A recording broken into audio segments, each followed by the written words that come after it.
Good day, everybody. Today, we are here to discuss another approach in comparative politics, that is the institutional approach.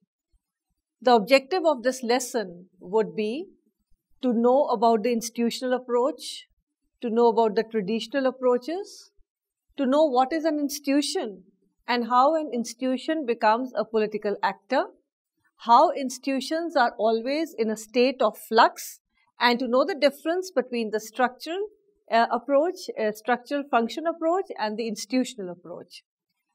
Now, there have been traditional approaches which have talked about values and talked about how society ought to be.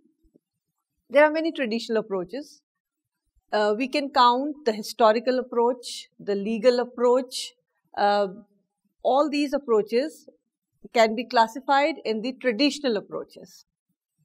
The institutional approach is one of the traditional approaches in political science.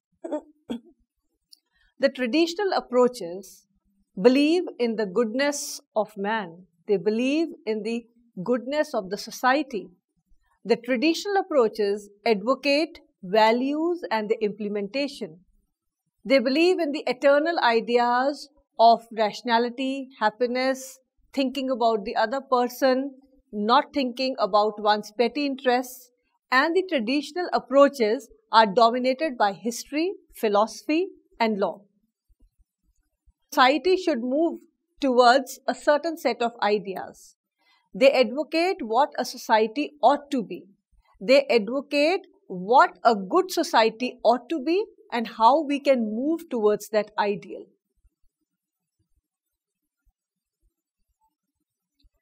The traditional approaches there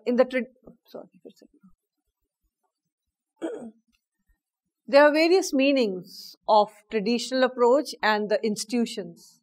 In political science, when we talk about institutions, we are talking about formal political institutions.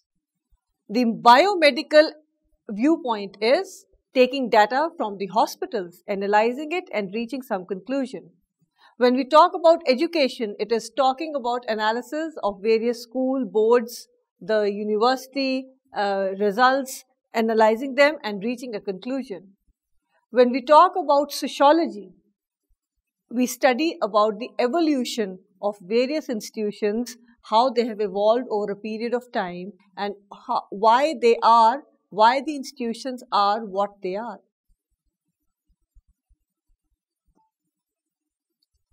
The question is, what is an institution?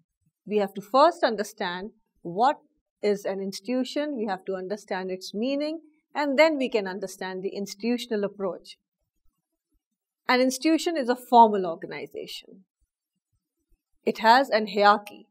You have posts, you have people at various posts, and the hierarchy is well established, well respected, and the institution performs according to a definite set of rules. Of course, the rules can be molded a little with the change of time, circumstances, but more or less, the institution follows a set of established rules, and there is a hierarchy. You have a boss, then you have people lower to him, and the files move in a certain direction. Orders are given in a certain way.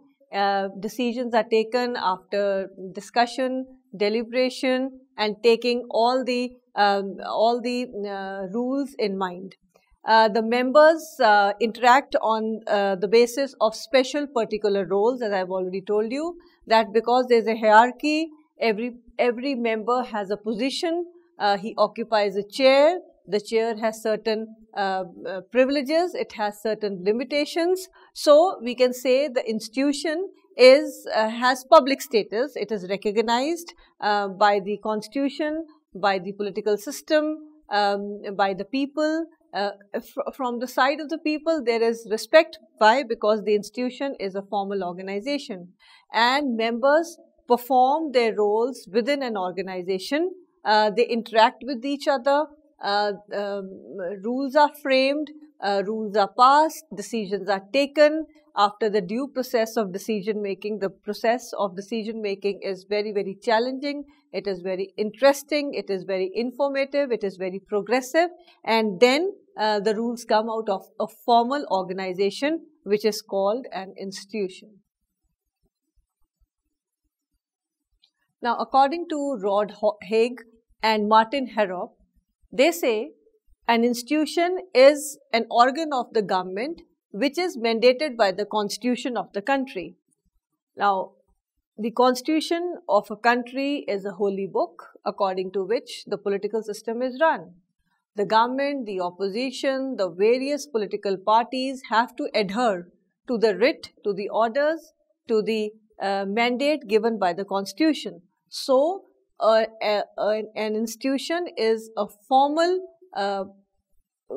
body which is recognized by the government. And what is the institutional approach? It is a set of established institutions. Institutional approach studies the formal institutions or organs of government, studying them minutely, studying the institutions minutely, analyzing their actions, analyzing the decision-making process undertaken by the various institutions. Now, all this is studied under the institutional approach as to what is the role of the formal institutions in a political system, how effective are they, how detached are they from each other, how attached are they to each other, what is their manner of working, how do they influence the political system negatively or positively, do they work in tandem with each other, or are they always in conflict with each other? Are the institutional approach studies whether the institutions are really effective, or as an authoritarian or a totalitarian government, are they just puppets in the hands of some other body? So all this is studied in the institutional approach.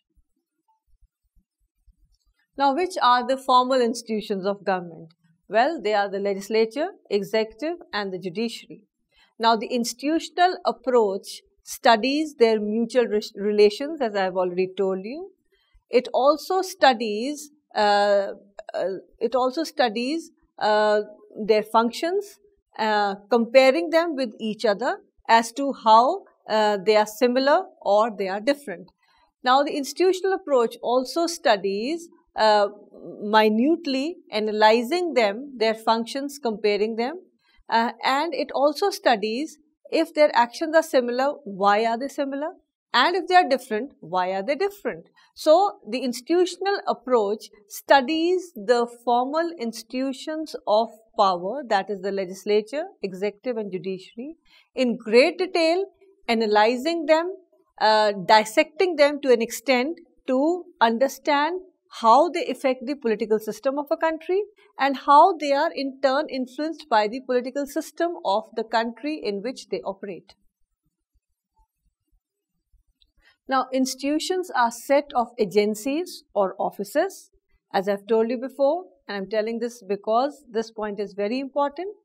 In an institution, hierarchy is very, very important, and each office has its own set of powers or rules within which it has to operate. It has to operate within those limitations, and the institutional approach studies what is the role of the individuals in the institutions who occupy important positions or who are in the institution. So, the institutional approach studies the institutions along with the roles which the various individuals play while occupying any office, any chair within that institution.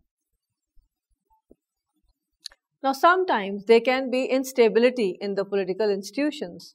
The reasons can be many. One of the most important reasons or the causes which we see around us in many countries is when a charismatic leader who emerges over a period of time, or it can be an abrupt rise also, when a charismatic leader becomes bigger than the institutions, then that leader tries to control the institutions. There is a lot of instability. It is not healthy for a democracy for a leader to emerge or to rise and become bigger than the institution, but it has happened in the past, and these formal institutions then go into the pockets of the leader. So there is instability then, and sometimes the instability in the political institutions or unhealthy competition or a break of mutual relationship between these institutions leads to a rise of a set of leaders who overshadow the institutions and overpower them to become leaders in their own right. So at some times, this unhealthy trend is also seen, which is again studied in the institutional approach. Then such leaders, to advance their own interests, try to control these organizations. Now, what are the features of institutional approach?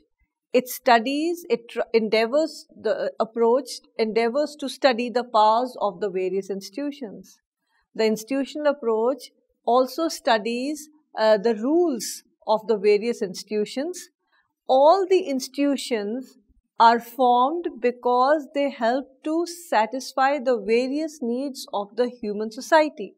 So, because the institutions are very, very important in fulfilling the interests of the people whom they protect, for whom they frame laws, for whom they run the political system efficiently, the institutions become larger than life, very important, very crucial for the political system. So, the institutional approach studies the working of all these institutions. Every institution has its own history. Every institution has its own past.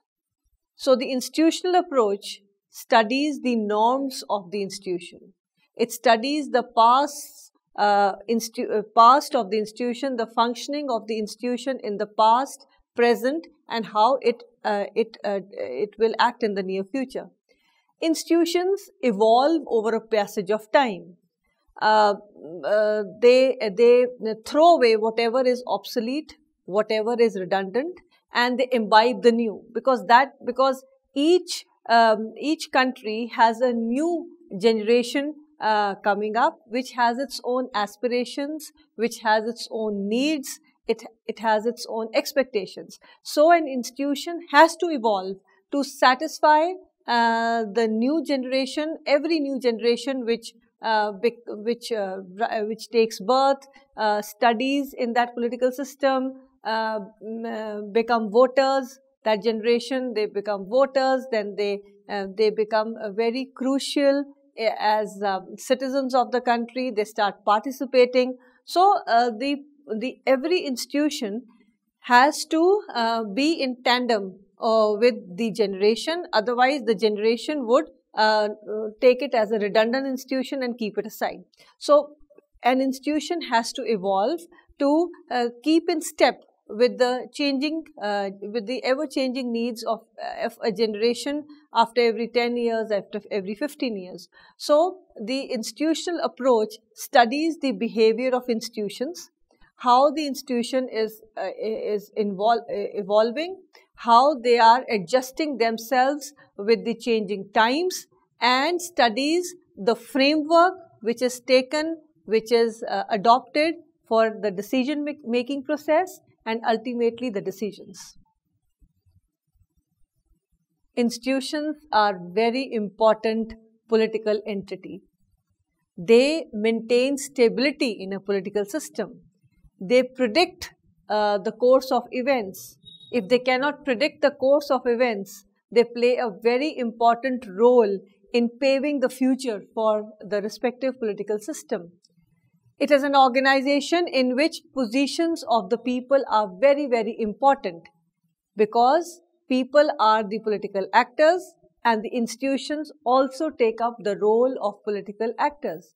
And these actors, the institutions, go on to make policies which have Herculean effect in the long run. Institutions, besides framing laws, framing policies, have a lot of other roles to play. They recruit staff for the institution, for their own working. Then they mold the staff to act in a certain way of the institutions. They help their members grow within the institution, with the institution, and they teach the staff these certain internal procedures which make them acceptable to the external actors, that is the other institutions and the people of the political system. The main advocates of the institutional approach are Harold Lasky, Walter Bagott, James Price, and Bentley. These advocates are the ones, these political scientists are the ones who have given due emphasis and due importance to the institutional approach.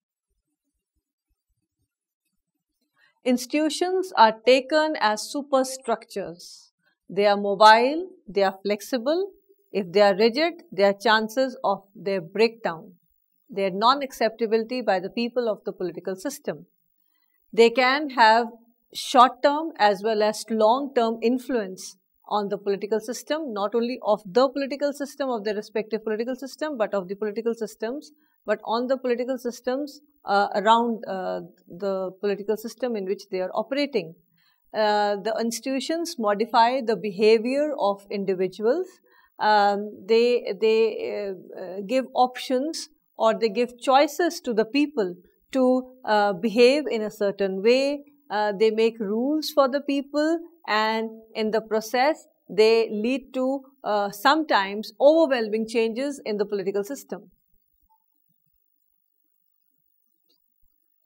The formal political institutions are those which are mentioned in the Constitution, which have an organization, which have a set of rules, and the informal are your customs, your traditions, your habits, etc.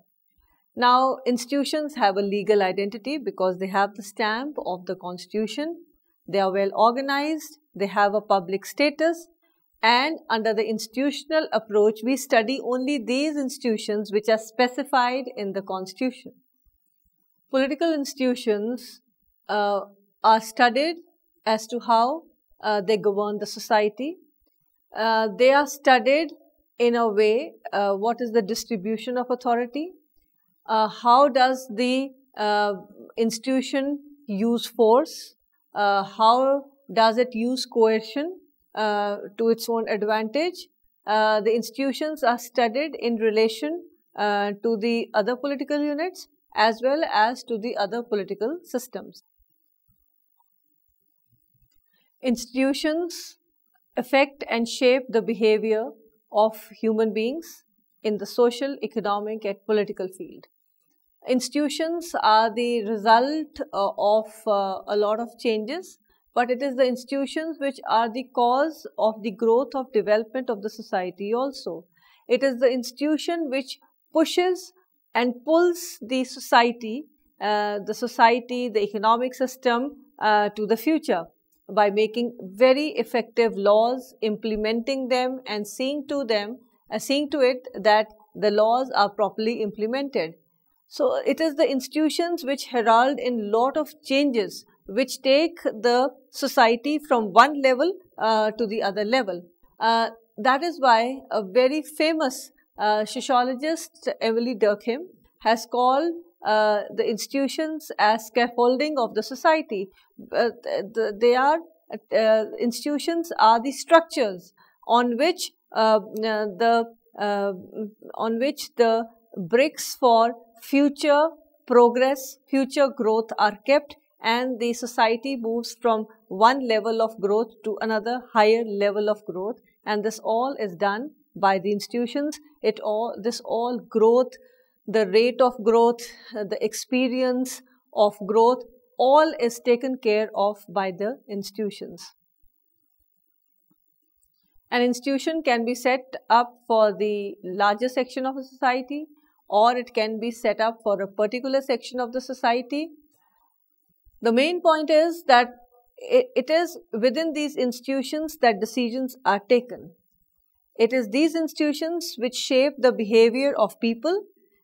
It is because of these institutions that people stick together, they work together, and they work together because they know it is through the institutions that a consensus will be formed, a decision will be taken after due process of law, after the due process of discussion and deliberation, and it will help them to reach at some conclusion which will be benefit for all the members. So the institutional approach also studies the institution as well as the behavior of its members, because the members play a very, very important role. Now it is the political institutions which stop the arbitrary exercise of power by the permanent executive as well as the political executive. The permanent executive over here means the bureaucrats who are trained for a definite office, who have this specialization, who are there till they retire. That is the permanent executive who help in framing the laws. The political executive are our representatives whom we elect, our politicians, in lay language, the politicians who are there to formally introduce a law, a policy, and then convert it into a law in the parliament or whatever is the law-making body of that political system. In India, it is the parliament. In United Kingdom, it's the parliament. In Japan, it is the Diet. In United States of America, it is the Congress. So whatever law-making body, whichever legislature is there, it is the political bosses, the political executive, which can exercise their power arbitrarily. But it is the institutions which exercise a control on the bureaucrats and the politicians, on the permanent executive as well as the political executive, so that they do not cross their limits and they make the laws within certain parameters.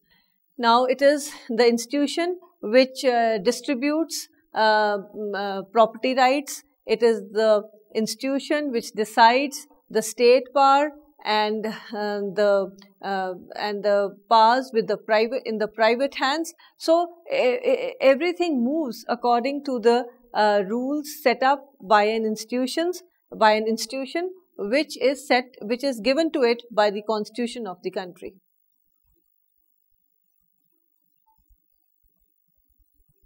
So the institutions do not let the political executive or the permanent executive ignore the masses, and the institutions help the people to ask or to make the political executive accountable to the people. It is the people who can ask questions because they know that the institution gives the political bosses only certain rights, only certain privileges. Now, the institutional approach, as all the traditional approaches, has been criticized for being non-scientific, for ignoring the individual, placing too much emphasis on the institutions themselves, and like the traditional approaches, this approach is also described is also criticized for being too descriptive and being normative. They say that there has been too much emphasis on the study of institutions by ignoring or at the cost of the individual. And there are other approaches in comparative politics which say that the individual is very, very important, because it is the individual who occupies the chair. The chair is not so important. It is the chair or the political office or the institution has a certain set of rules, and it is the individual who can mold those rules, who can subvert those rules, or who can use the rules to his or her advantage to make the institution stronger or weaker. So the institutional approach is considered to be very static, not dynamic at all. An approach which does not study the role of the individual who occupies the chair. Now, this trend of studying the individual and pushing the description of institutions to the back burner came during the behavioral revolution, which said that we have to make political science more scientific. There should be less role of values, less emphasis on values. Rather, the behavioralists wanted to study the individual in all his glory, as a complete entity.